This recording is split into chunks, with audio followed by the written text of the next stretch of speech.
As we focus on doing more during the holidays, sometimes the secret to surviving is about not doing it all at once. Here to share tips on how to thrive this festive season is workplace wellness expert Lyne Frank. Lyne, how important is it to keep yourself grounded during holiday stress? So important. If you really want to enjoy the holiday season, you're going to have to be intentional about what it's going to look like now. And the theme for me this year, and I encourage everyone to adapt it, is less is more. I like that. Yeah.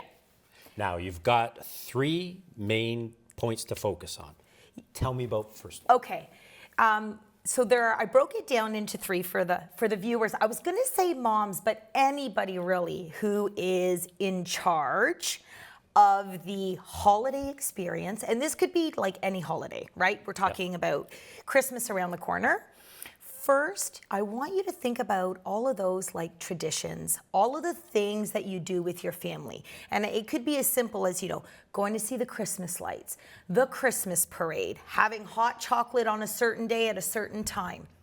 I want you to break them down into prioritize them. Okay. How important are all of these things really? Because if you have to rush the kids and push them into the van to get them to is it enjoyable? No. So less is more. And you don't have to make those decisions alone. You could talk about it at dinner. Guys, what should we do this year? Last year we did too much. And narrow it down and then decide when you're going to do it so that there's not, 3 things on one weekend. Spread it out. Mm-hmm. And I promise you will have a more enjoyable experience because you are not stressed and you're not worried. You know what you're going to do, you planned for it, and now you get to really enjoy it. We've eliminated or lessened that stress. Yep.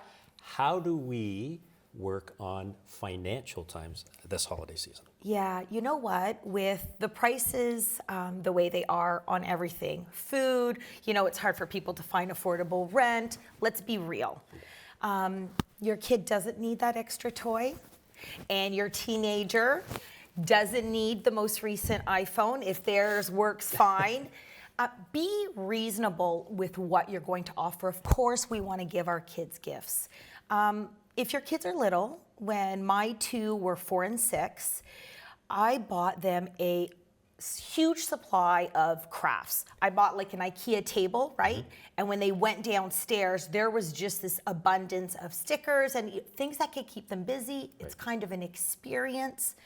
If you have older kids, my mother, she's taken the grandchildren to a play.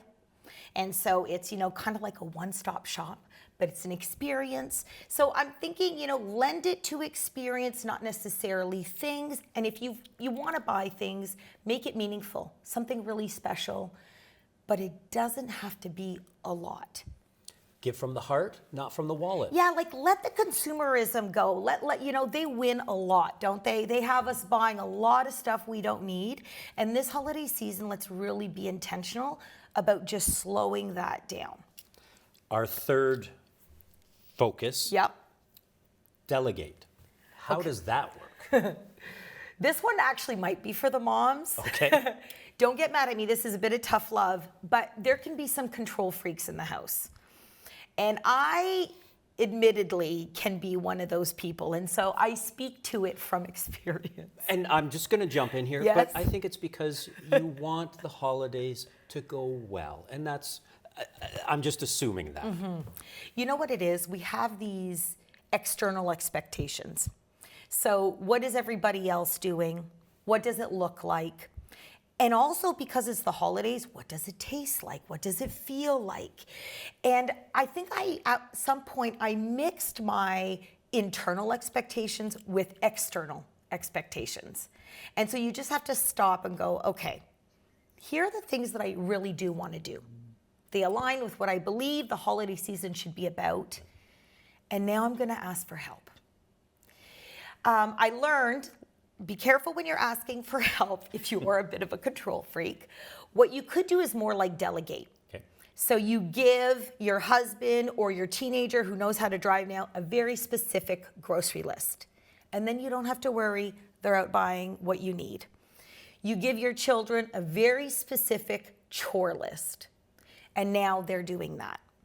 And you're doing, one of the other 101 things you probably have on your list. Exactly. And that just helps alleviate, but also it builds family relationship and rapport. Like you are together creating this experience.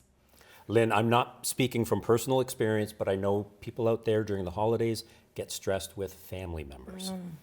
How do we combat that? Okay, the first thing is remember that what other people think of you is not your responsibility. So what they say, what they think, you can only control how you're going to react in that moment. And if you know ahead of time there's someone that you don't really jive with, which is normal, no shame in that, plan on who you're going to talk to. Be intentional about where you sit at the dinner table. And remember that this is a short 3-hour experience and you could do it. Lynn, I want to thank you for coming in the studio today. All this has been great advice, and let's hope everyone will have a stress-free holiday. Yes, take a deep breath if you need it. Thank you.